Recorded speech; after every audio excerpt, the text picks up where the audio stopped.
बिस्मिल्लाहिर्रहमानिर्रहीम। आज हमारा जो है वो दूसरा लेक्चर है डान वोकेबलरी के बारे में। हम डान अखबार से जो है वो कुछ जो डिफ़िकल्ट वर्ड हैं वो उठाएंगे और उनकी माना को जानने की कोशिश करेंगे। ये जो मैंने आर्टिकल उठाया है डान का, वो मैंने दरहकीकत मैंने अपने सिटी से जो है वो लिखा था। वो जो मैंने लिखा था उसकी तारीख थी दिसंबर 15, 2023 को।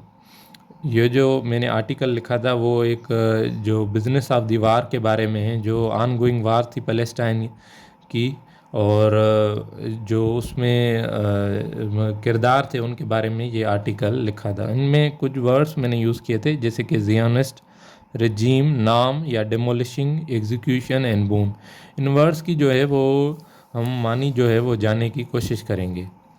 जो पहला वर्ड है वो जियोनिस्ट।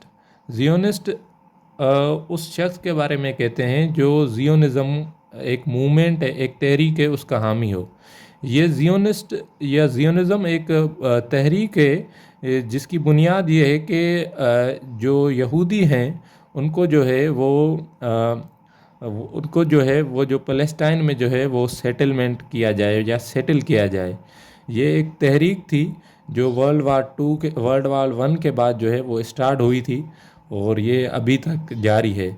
उस मूवमेंट के हामी जो लोग होते हैं वो उसको क्या का जियोनिस्ट कहा जाता है। जियोनिस्ट को उर्दू में सेहूनी कहा जाता है और इसकी इसराइलाइट जो है वो एक सिनोनिम के तौर भी यूज़ होता है। और उनके बाद जो है वो दूसरा वर्ड जो है वो रजीम का है। रजीम जो है इंग्लिश में एक वर्ड है जिसका ये सिनोनिम है गवर्नमेंट। और रजीम के बारे में हमें उर्दू में माना यह है कि निज़ाम हुकूमत।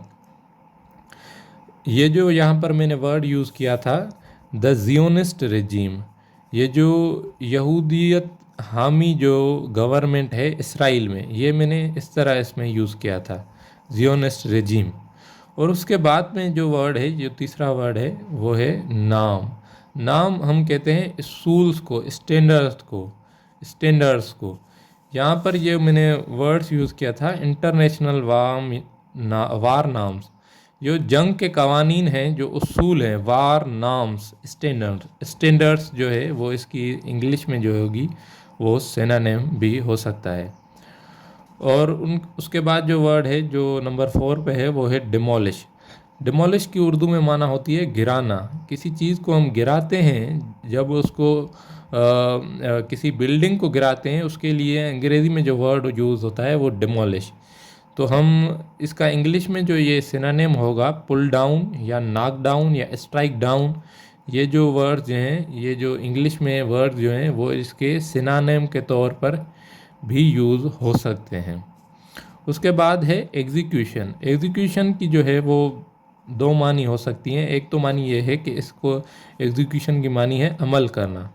यहाँ पर मैंने यूज़ किया था simply an execution of plan that was set in concrete long अगो।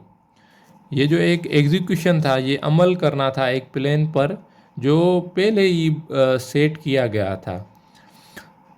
तो अमल करना, इम्प्लीमेंटेशन जो है वो एग्जीक्यूशन की जो होगी मानी होगी। दूसरी एग्जीक्यूशन की जो मानी होगी जो लॉ में होती है वो किसी को फांसी देना। फांसी देना, तो उसके बारे में भी हम एग्जीक्यूशन जो है वर्ड जो है वो यूज़ कर सकते हैं। उसके बाद जो हम यहाँ पर लास्ट वर्ड है वो है बून। बून की माना होती है नेमत या रहमत जो हमारे पास होती है। जो नेमत होती है खुदा की हमारे ऊपर जो नेमतें हैं उनको भी हम बून कह सकते हैं। इसकी इंग्लिश में जो है वो सिनोनिम है ब्लेसिंग्स।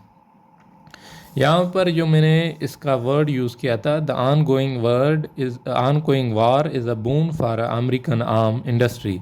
ये जो ऑन गोइंग वार है, ये जो ऑन गोइंग जंग है फ़लस्तीन की, वो नेमत होकर आई है अमेरिका की जो आर्म इंडस्ट्री है, उनकी जो असलहे की कारखाने हैं उनके लिए नेमत साबित हुई है ये वार।